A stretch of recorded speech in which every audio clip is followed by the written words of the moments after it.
अस्सलाम वालेकुम। जो हमारी पिछली वीडियो थी उसमें हमने पढ़ा था आइसोमेरिज्म के बारे में। इस वीडियो में हम जो है आइसोमेरिज्म को फर्दर डिस्कस करेंगे और इसकी वेरियस ब्रांचेस को हम जो है वो एक्सप्लेन करेंगे। आइसोमेरिज्म को बेसिकली हम क्लासीफाई करते हैं इनटू टू ग्रुप्स। एक हमारे पास होता है स्ट्रक्चरल आइसोमेरिज्म एंड सेकंड हमारे पास होता है स्टीरो आइसोमेरिज्म। लेकिन इसमें हम जो है स्ट्रक्चर आइसोमेरिज्म को एक्सप्लेन करेंगे।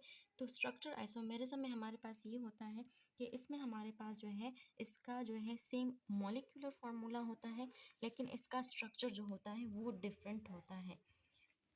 सही है, इसका हमारे पास जो है स्ट्रक्चर हमारे पास इसमें डिफरेंट आता है। हम इसको फर्दर क्लासीफाई करते हैं तो हमारे पास डिफरेंट आइसोमेरिज्म आ जाती है। एक हमारे पास आता है चेन आइसोमेरिज्म। सेकंड हमारे पास आ जाता है पोजीशन आइसोमेरिज्म। थर्ड वन आता है हमारे पास फंक्शनल ग्रुप। सेकंड में हमारे पास आता है मेटामेरिज्म। एंड लास्ट वन जिसको हम कहते हैं वो हमारे पास आता है टॉटोमेरिज्म।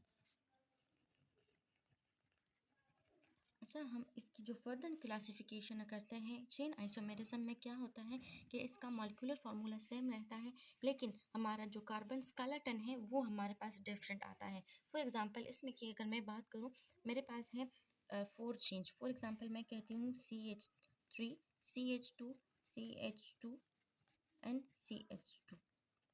तो ये हम इसको कहते हैं, ये हमारे पास जो है ये हमारे पास है ब्यूटेन मॉलिक्यूल। ब्यूटेन मॉलिक्यूल को हम इस तरह भी लिख सकते हैं, अगर इसकी जो है स्ट्रक्चर को हम चेंज कर दें। फॉर एग्जांपल अगर मैं इसको कर दूँ, इसमें ब्रांच कर दूँ, तो मेरे पास बनेगा CH3 CH2 CH2। यहाँ पे अगर मैं एक ब्रांच लगा दूँ तो ये हमारे पास जो है इसकी स्ट्रक्चर डिफरेंट हो जाएगी। तो ये हमारे पास आ जाएगा 2 ब्यूटेन 1 2 3। तो इस पर हमारे पास है 2 मिथाइल ब्यूटेन।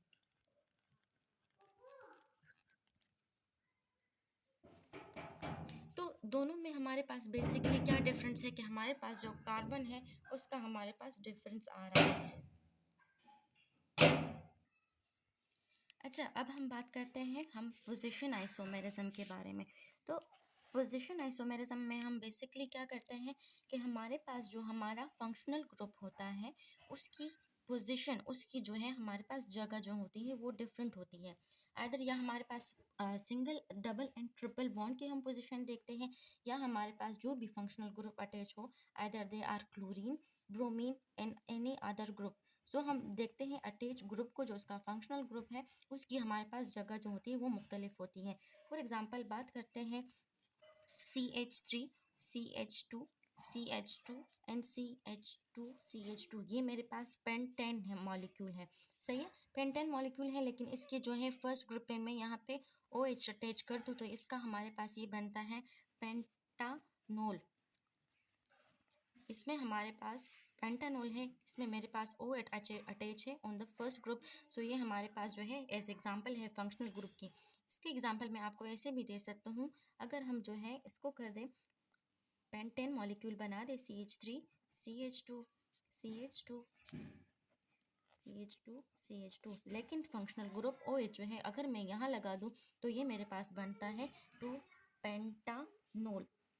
तो यहाँ पे हमारे पास जो डिफरेंट आ रही हैं वो हमारे पास जो इसका फंक्शनल ग्रुप है, फंक्शनल ग्रुप जो है एक मेरे पास कार्बन नंबर 2 पे आ रहा है, यहाँ मेरे पास कार्बन नंबर 1 पे आ रहा है। तो जिसकी वजह से ये आइसोमेरिज्म हमारे पास एक दूसरे से मुख्तलिफ है।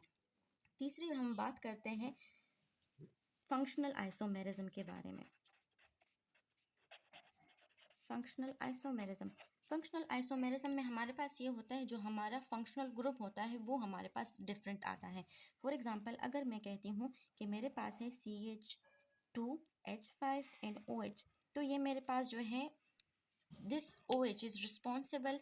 सही है, हमारे पास इस OH की वजह से हम कहते हैं कि ये हमारे पास अल्कोहल है, ये हमारे पास बिलोंग करता है अल्कोहल फैमिली के साथ। अगर मैं कहती हूँ CH3O एंड CH3, तो ये वाला ऑक्सीजन जो है इसकी वजह से हमारे पास डिफरेंट आता है और हम कहते हैं ये हमारे पास ईथर फैमिली का है। तो इस वाले एग्जाम्पल में अगर हम देख लें तो हमारे पास मॉलिक्यूलर फार्मूला सेम होता है। फॉर एग्जांपल 2 कार्बन इसमें भी हैं, इसमें भी हैं, हमारे पास नंबर ऑफ हाइड्रोजन अटैच होंगे 6 एंड एक ही हमारे पास ऑक्सीजन है। लेकिन अगर हम फंक्शनल ग्रुप की बात करें तो इसमें हमारे पास फंक्शनल ग्रुप जो है वो ऑक्सीजन है एंड यहाँ पे हमारे पास OH है। तो यहाँ पे हमारे पास डिफरेंट अराइज होता है, जिसकी वजह से हम कहते हैं ये हमारा फंक्शनल ग्रुप आइसोमेरिज्म है। अच्छा, बात अब हम करते हैं मेटामेरिज्म की।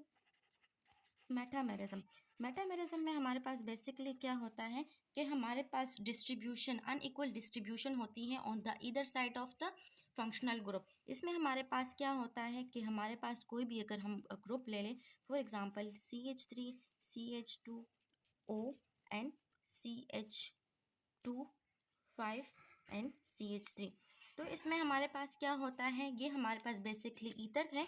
तो ईथर में हमारे पास अनडिस्ट्रीब्यूशन होती है। फॉर एग्जांपल यहाँ मेरे पास दो नंबर ऑफ कार्बन अटैच और इस साइड पे हमारे पास 3 नंबर ऑफ कार्बन अटैच होते हैं। तो हमारे पास जो अटैच ग्रुप है on the either side from the functional group, ये हमारे पास डिफरेंट आते हैं। सो इस टाइप के आइसोमेरिज्म को हम कहते हैं मेटामेरिज्म। सही है। अब हम बात करते हैं टेटोमेरिज्म में। टेटोमेरिज्म में हमारे पास बेसिकली होता ये है कि हमारे पास जो हाइड्रोजन है दोनों कंपाउंड में हमारे पास बेसिकली क्या चीज़ बनती है कि हमारे पास जो नंबर ऑफ हाइड्रोजन होगा वो हमारे पास डिफरेंट होता है। फॉर एग्जांपल मैं एक मॉलिक्यूल लिखती हूँ, that will be in organic compound. सही है। तो इसमें हमारे पास क्या होता है, ये एक अमाइनो एसिड है। इस अमाइनो एसिड में हमारे पास क्या होता है कि हमारे पास ये वाला हाइड्रोजन जो है यहाँ चला जाता है। अगर मैं इनकी शिफ्टिंग करवा दूँ तो हमारे पास ये क्या चीज़ होती है कि ये वाला हाइड्रोजन यहाँ पे आ जाता है।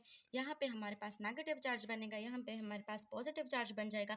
तो वो आइसोमेरिज्म जिसमें हमारे पास हाइड्रोजन जो है अपनी जगह से निकल कर दूसरी जगह चला जाता है, इसको हम टाटोमेरिज्म कहते हैं। फॉर एग्जांपल अगर इस मॉलिक्यूल को मैं लिख दूँ, हाइड्रोजन की हम यहाँ से शिफ्टिंग करते हैं तो हमारे पास जो न्यू मॉलिक्यूल बनेगा दैट विल बी C++O। हमारे पास है मीथेन ग्रुप अटैच है hydrogen and that will be N2H+। तो ये हमारे पास हाइड्रोजन यहाँ पे 3 आए गए। ये हमारे पास बेसिकली अमाइनो एसिड है। अमाइनो एसिड में अगर हमारे पास अलग हाइड्रोजन की शिफ्टिंग हो गई, ये वाला हाइड्रोजन मेरे साथ इस साइड पे आया, यहाँ पे पहले 2 हाइड्रोजन थे, अब मेरे पास 3 हाइड्रोजन है। तो इस वाले फिनोमेना को हम कहते हैं टेटामेरिज्म।